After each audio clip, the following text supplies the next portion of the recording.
Hello and welcome to my YouTube channel. So in today's video, we are going to discuss about the MCQs or multiple choice questions with solutions of class 9th history's first chapter, which is the French Revolution. So let's begin. The first question, on which of the following day did storming of the Bastille occur? तो Bastille का storming किस दिन हुआ? 14th July 1789. तो ये option A. The Bastille was hated by all in France because जो Bastille है ये किंग के डिस्पोटिक पावर को रिप्रेजेंट करता था. डिस्पोटिक मतलब absolute power of the monarch, जो निरंकुश पावर्स थे किंग के, उसको ये सिंबलाइज करता था और इस वजह से लोग इससे नफरत करते थे. तो आंसर होगा A, it stood for the despotic power of the king. When did Louis XVI ascended the throne? मतलब Louis XVI कब राजा बनता है? तो ये ईयर है 1774. Louis XVI belonged to the Bourbon family and he was only 20 years old when he ascended the throne. तो option A 1774, and he was married to an Austrian princess, Marie Antoinette. Next question, under which ruler France help 13 American colonies? तो France ने 13 American colonies को independence gain करने में against the common enemy Britain किस ruler के under help की थी? तो ये था लुईस 16. ये इसे हम 7 years वॉर भी कहते हैं. इसने क्या किया कि जो फ्रांस का पूरा जो ट्रेजर था, खजाना था, उसे एम्प्टी कर दिया और ये भी एक कारण था for the French revolution. Next है सोसाइटी ऑफ फ्रांस बिफोर 1789. तो इसे हम कहते हैं ओल्ड रिजीम. जो भी सोसाइटी और जो इंस्टीट्यूशंस थे फ्रांस के before the year 1789, they are called as old regime. तो ये हो गया. Next question is direct tax is known as taille. A, तो कई ज़्यादा टैक्स लिया जाता था, जैसे कि टैले जो कि डायरेक्ट टैक्स था, टीथेस जो था ये स्पेशल टैक्स था जो चर्च लेती थी, और भी टैक्सेस लगाए जाते थे जो कि कॉमन कंजप्शन की चीज़ें थी जैसे कि सॉल्ट और टबैको, तो इन पे भी टैक्स लगाया जाता था. In 18th century French society was divided into. तो 18वीं शताब्दी में फ्रेंच की जो सोसाइटी है वो कितने पार्ट्स में डिवाइडेड थी? तो 3 स्टेट्स में ये डिवाइडेड थी. सी. तो देखिए 3 स्टेट्स हैं. फर्स्ट स्टेट में क्लर्जी यानी कि चर्च के मेंबर्स थे, सेकंड स्टेट में nobility, king queen and the nobleman, और थर्ड स्टेट में जो कॉमन लोग हैं वो सारे इसके मेंबर्स हैं, जैसे कि big business, merchants, court officials, lawyers, peasants and artisans, small peasants, landless, labour and servants. तो फ्रेंच रिवॉल्यूशन के लिए कहा भी जाता है कि rulers fight, clergy pray and people pay. तो सारा जितना लोड था टैक्स का, ये जो फर्स्ट 2 क्लासेस हैं क्लर्जी और nobility, they were exempt from paying the taxes, and all the burden of paying the tax was levied on the third state. Now, which of the following constituted the privileged class? तो अभी हमने देखा जो लोग privileged class थे वो tax नहीं देते थे. ये कौन सी थी? फर्स्ट स्टेट और सेकेंड स्टेट के मेंबर्स यानी कि clergy and nobility. Next, population of France rose from 23 million in 1715 to 28 million in 1789. तो इससे हम कहते हैं huge crisis. Prices of bread एकाएक बहुत ज़्यादा हाई हो गए, जिस वजह से inflation kind of situation create हो गई, और ये भी एक इम्पॉर्टेंट कॉज था for the French revolution. Which of the following refuted the doctrine of divine and absolute right? तो जॉन लॉक ने अपनी बुक 2 ट्रीटिसेस ऑफ गवर्नमेंट में किंग के एब्सोल्यूट और डिवाइन पावर्स को अपोज किया है. तो इसकी बुक है जॉन लॉक की 2 ट्रीटिसेस ऑफ गवर्नमेंट. तो option A is the correct answer. Next है who advocated government based on social contract? तो ये है सी, रूसो. ये इसकी बुक है सोशल कॉन्ट्रैक्ट, जिसमें ये बातें करता है कि गवर्नमेंट पीपल के द्वारा इलेक्टेड रिप्रेजेंटेटिव से फॉर्म होनी चाहिए.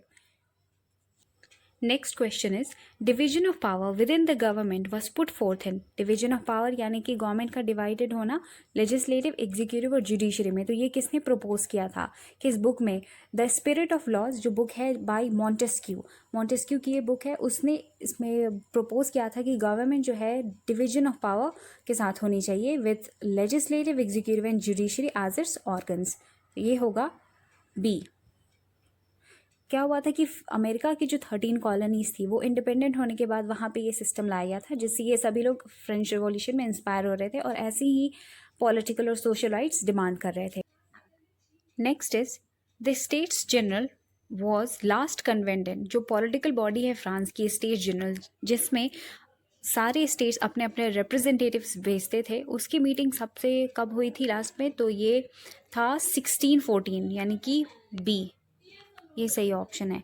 फिर है next question, political body of France. तो हमें बताना है कि कौन सी पॉलिटिकल बॉडी है फ्रांस की। तो देखिए ये होगा डी स्टेट्स जनरल। डूमा जो है रशियन पार्लियामेंट्री बॉडी है। रिचस्टैग जर्मनी की है। लोकसभा पता है इंडिया की। और states general France. Next question, where did the third state form and announce the national assembly. तो थर्ड स्टेट के मेंबर्स ने कब नेशनल असेंबली को बनाया और अनाउंस किया, तो कहाँ पे, वेयर डिड। तो होगा ए इंडोर टेनिस कोर्ट, जिसे हम कहते हैं ओथ ऑफ टेनिस कोर्ट। ये जो इंडोर टेनिस कोर्ट है ऑफ वर्साइल्स पैलेस, यहाँ पे जो थर्ड स्टेट के रिप्रेजेंटेटिव थे जो कि नेशनल असेंबली में गए थे, वो क्या हुआ है कि यहाँ पे आए और उन्होंने वो किया कि वो तब तक डिस्पर्स नहीं होंगे जब तक वो फ्रांस के लिए एक कॉन्स्टिट्यूशन नहीं बना देते जो कि फ्रांस के मोनार्क के पावर्स को रिड्यूस करेगा। तो इसे हम कहते हैं टेनिस ओथ कोर्ट। और ये हुआ था 20 जून 1789। तो ऑप्शन होगा कहाँ पे, indoor tennis court, A. Next question, members of the third state national assembly were led by. ये जो मेंबर्स थे थर्ड स्टेट के जिन्होंने अभी टेनिस कोर्ट में ओथ लिया था, तो उनका लीडर कौन था, उन्हें कौन लीड कर रहा था। तो ये थे सी मिराबियो एंड एबे सीएस। सी होगा इसका आंसर। ये जो है ये पर्सन ये एक नोबलमैन था, फिर भी उसने थर्ड स्टेट के लोगों का सपोर्ट किया और उसने एक इन्फ्लुएंशियल, ओरिजिनली ये एक प्रीस्ट था बट इसने एक इन्फ्लुएंशियल पैम्फलेट लिखा जिसका नाम है what is the third state. When did France become constitutional monarchy. तो इसका होगा 1791, answer A. Who were active citizens. तो एक्टिव सिटीजन्स कौन थे, तो ये थे men above 25 years who paid tax equals to a labor's 3 days wage। यानी कि जो लोग थे, मेन थे, विमेन नहीं, मेन थे और 25 ईयर्स के अबव थे और वो एक लेबर के 3 डेज के वेज जितना टैक्स पे कर सकते थे, वो एक्टिव सिटीजन्स थे, वही वोट कर सकते थे। Option A. तो देखिए कैसे फ्रेंच रिवॉल्यूशन के बाद जो कॉन्स्टिट्यूशन आया उसने 2 पार्ट्स में अगेन लोगों को डिवाइड किया एज एक्टिव सिटीजन्स और पैसिव सिटीजन्स। तो एक्टिव सिटीजन्स कौन थे, मेन थे जो 25 ईयर्स के अबव थे, ये वोट देने लायक थे, entitled to vote and about 4 million of the population. और पैसिव सिटीजन्स वो थे जिनके पास कोई भी वोटिंग राइट नहीं था और इन आते थे women, children and youth below 25 years. A broken chain symbolized a chain used to fetter slaves।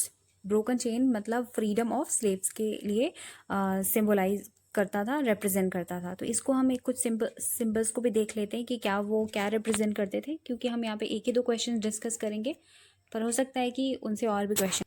तो देखिए कुछ पॉलिटिकल सिंबल्स हैं। तो क्या हुआ था कि फ्रांस की सोसाइटी में majority of men and women in 18th century they could not read और राइट, सो इमेजेस और सिंबल्स का यूज़ किया जाता था ताकि लोगों को कुछ कम्युनिकेट किए जा सके, इंपॉर्टेंट आइडियाज़ अवेयर किया जा सके।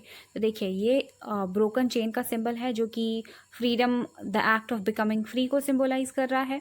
नेक्स्ट देखते हैं bundle of rocks, bundle of rods, यानी कि ये यूनिटी को रिप्रेजेंट कर रहा है। एक रॉड आसानी से ब्रोक हो जाता है बट एंटायर बंडल नहीं, ये है स्ट्रेंथ लाइज इन यूनिटी। तो ये सिंबल यूनिटी को रिप्रेजेंट कर रहा है। फिर ये देखिए the I with in a triangle जो कि नॉलेज को रिप्रेजेंट कर रहा है। फिर ये है रॉड, स्पेक्टर जो कि है स्केप्टर जो कि सिंबल है ऑफ रॉयल पावर। फिर है ये सिंबल ऑफ इटर्निटी, ये देखिए ये कैप है won by a slave upon becoming free, ये चीज़। फिर यहाँ पे नेक्स्ट ये देखिए ब्लू वाइट एंड रेड, ये क्या है, नेशनल कलर्स हैं फ्रांस के, blue white and red. Next है द विंग्ड वुमेन, ये पर्सोनिफिकेशन है ऑफ द लॉ। और फिर ये the law tablet, the law is same for all and all are equal before it. तो अब क्वेश्चंस देख लेते हैं। द विंग्ड वुमन पर्सोनिफाइड, अभी हमने देखा ये पर्सोनिफिकेशन है of law, C. Next national anthem of France Marseillaise was composed by Rouget de इल, ए होगा इसका आंसर। ये नेशनल एंथम है फ्रांस का ये song. Next question, leader of Jacobin club was, तो इसका लीडर कौन था, मैक्सिमिलियन रॉब्सपियर, तो ए होगा इसका answer. Now members of the Jacobin club were known as sans क्यूलोट्स,